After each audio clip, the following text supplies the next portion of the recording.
Assalamualaikum warahmatullahi wabarakatuh.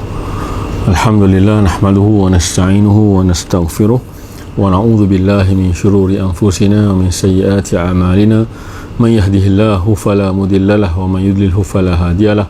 Asyhadu an la ilaha illallah wahdahu la syarika lah wa asyhadu anna Muhammadan abduhu wa rasuluhu basyiran wa nadhiran ballagha risalata wa adda al-amanata wa nasaha al-ummah وجاهد في الله حق جهاده يا أيها الذين آمنوا اتقوا الله حق تقاته ولا تموتن إلا وأنتم مسلمون يا أيها الناس اعبدوا ربكم الذي خلقكم من نفس واحدة وخلق منها زوجها وبث منهما رجالا كثيرا ونساء واتقوا الله الذي تساءلون به والأرحام إن الله كان عليكم رقيبا يا أيها الذين آمنوا اتقوا الله وقولوا قولا سديدا يصلح لكم أعمالكم ويغفر لكم ذنوبكم ومن يطع الله ورسوله فقد فاز فوزا عظيما أما بعد فإن أصدق الحديث كتاب الله وخير الهدي هدي محمد صلى الله عليه وسلم وشر الأمور محدثاتها فإن كل محدثة بدعة وكل بدعة ضلالة وكل ضلالة في النار.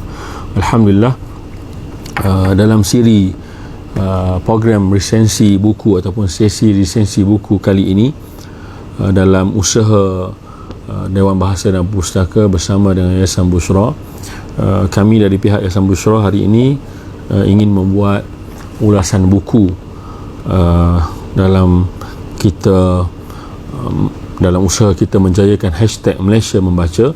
Maka insyaAllah buku yang dipilih oleh saya hari ini ialah buku yang bertajuk Muhammad, Insan Paling Sempurna Pernah Dilahirkan, terbitan karya Peace, yang ditulis oleh seorang ilmuwan muda yang Masya Allah telah pun dikenali sebagai seorang tokoh ilmuwan tanah air setakat ini, terutama sekali dalam bidang hadis.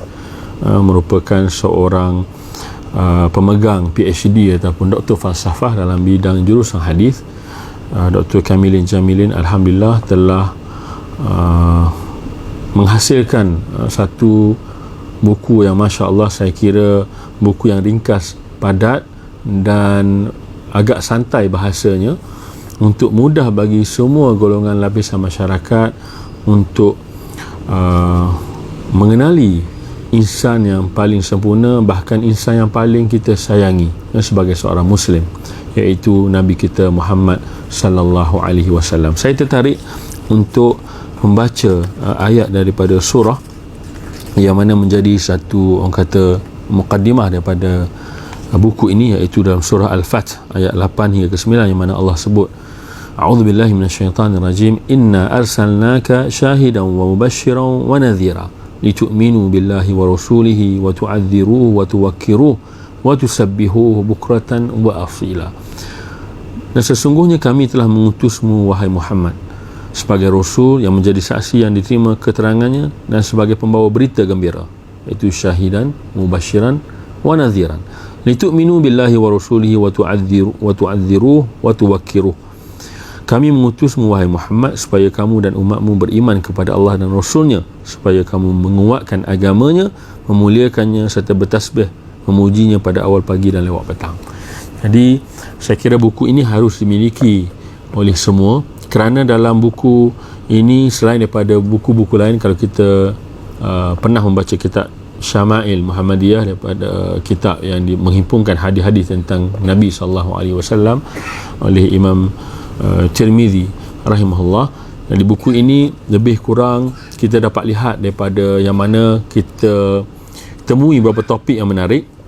Di antaranya topik-topik bagaimana Rasulullah SAW mengasihi anak yatim. Rasulullah tidak pernah sesekali berdusta, dan ia dapat dilihat daripada sebanyak 29 bab, 29 bab yang mana tidaklah dibahas secara helaian yang banyak, tapi setiap bab itu dinilai dikupas hanya dengan 1 ke 3 muka surat sahaja. Ini memudahkan bagi setiap lapisan, maksudnya tidak menjurus kepada orang yang ada latar belakang agama saja.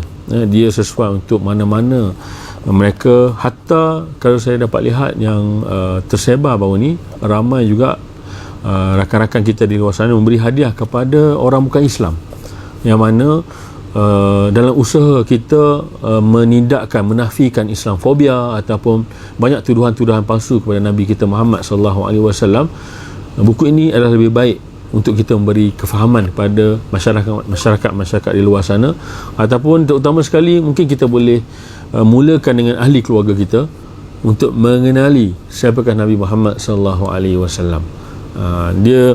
Buku ini tidak disusun mengikut kronologi sejarah, maksudnya tarikh lahir dan sebagainya, tapi ia bersifat tentang mengenali Nabi, tentang syakhsiah Nabi itu sendiri, bagaimana dia berinteraksi dengan rakan-rakannya, sahabatnya, bagaimana berinteraksi dengan isteri-isterinya, bagaimana dia berinteraksi hatta dengan musuhnya sekalipun.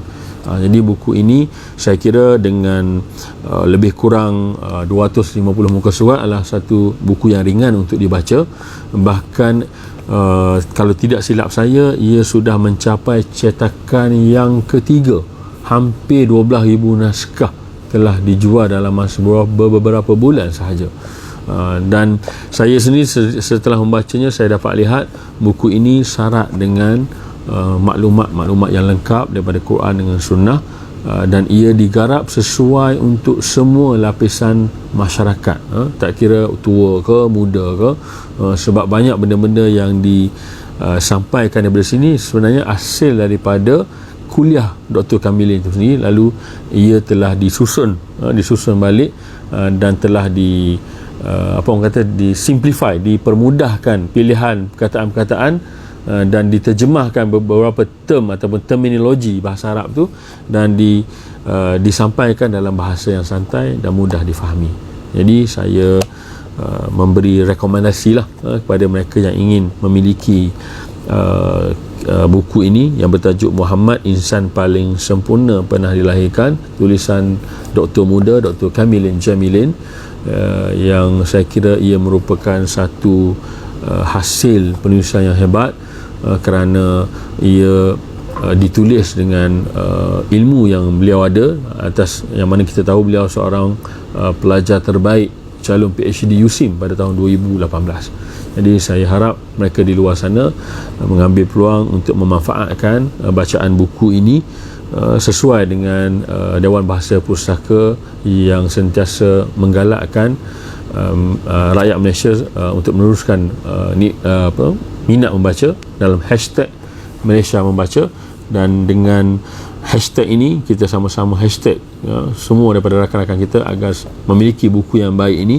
Kalau kita boleh kenal keluarga kita, kalau kita boleh kenal bahkan mungkin artis-artis yang mungkin sahabat hari remaja kita didedahkan dengan biodata mereka-mereka yang lain yang menjadi minat mereka, sudah pasti untuk mengenali Nabi kesayangan kita ini menjadi keutamaan buat kita semua, agar kita sentiasa kenal orang yang paling dicintai oleh Allah Subhanahu Wa Taala, bahkan menjadi tanggungjawab kita mencintai Nabi melebihi insan-insan yang lain.